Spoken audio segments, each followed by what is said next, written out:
Today, I got a PvE build for hunters that blows up everything in the room. Solar 3.0 might be the best hunter subclass, so in this video, I'm gonna break down some exotics and fragments you can pair together to chain explosions back to back. To become the boom daddy, the first thing you wanna grab is Gunpowder Gamble. This aspect lets you duct tape together explosives like a redneck on the 4th of July. When you slay out with anything solar, a stack of combo points are gonna show up on the left side of the screen. Weapon kills count as 1, with your abilities given 4 points, and when you hear this sound, your grenade button changes icons and it's time to blow some shit up. The explosion this makes is absolutely massive, and to keep those booms coming, you want to put on the Young Ahamkara's Spine and the mod Wrath of Rasputin.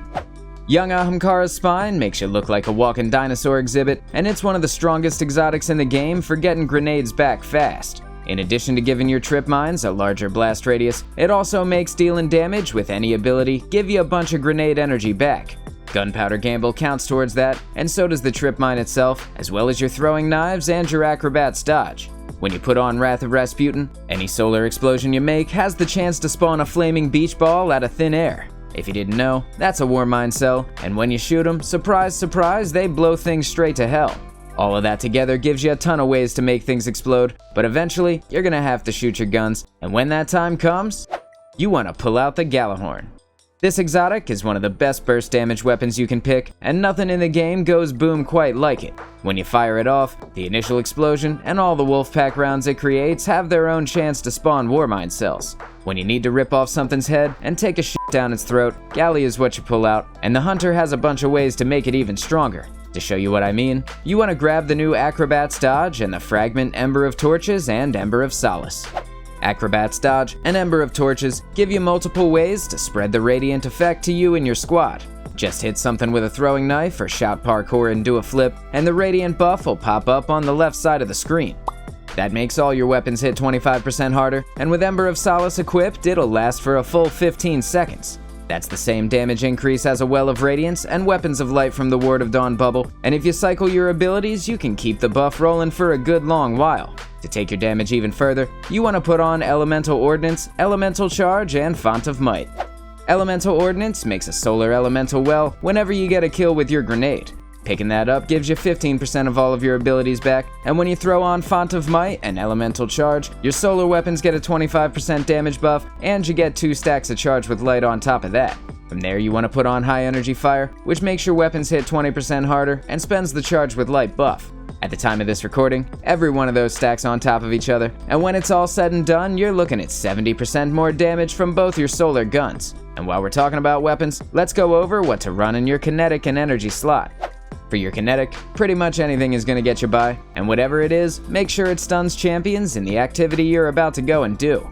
I've been crutching hard on the ease of use of 260 RPM scout rifles, and the Servant Leader from Gambit ticks all the boxes. In addition to stunning champions, it's full auto with damn near infinite range, and you can focus farm one for yourself by turning in Gambit engrams at the Drifter. And while you're there, tell my homie the Moon said what's up.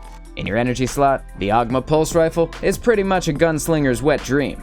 Because it can roll with Demolitionist in the left column, you can take advantage of perks like Adrenaline Junkie in the right side to give the gun a 35% damage buff whenever you get a grenade kill. That stacks with everything you've got for some insane damage output, but what makes it sexy as hell is the fact that it's a lightweight frame. The game doesn't tell you this, but lightweight weapons give you a passive 20 mobility in the background, which means your dodge is cooling down even faster than it normally would, and that makes Ogma an S-tier hunter pick. This clip is a perfect example of the build in action, and I'm gonna let it roll in the background while I talk about all the moving parts we put together. To start an engagement, you want to use your trip mine to turn something into a unicorn, do a front flip to make yourself radiant, and start laying down fire with the Ogma. As things die, your combo points stack up, the big boomsticks start flying everywhere, and between all the explosions, you've got Warmine cells popping up too. You can lay waste to groups of adds in seconds, and when a champion rears their ugly head, just pull out Galley and let them have it. Between the throwing knife and the Acrobat's Dodge, you and your squad are gonna straight up breeze through activities, but as disgusting as this is, there's a fragment that takes everything we've built and slaps a fresh coat of sexy on the whole build. To perfect the loadout, the absolute perfect thing you can put on is Ember of Empyrean. This fragment launched with Season of the Haunted, but Bungie time-gated it behind 20 million public events on the Leviathan. After waiting what felt like for goddamn ever, it's finally available, and I'm happy to report that this thing is filthier than a cabal in a mud bath.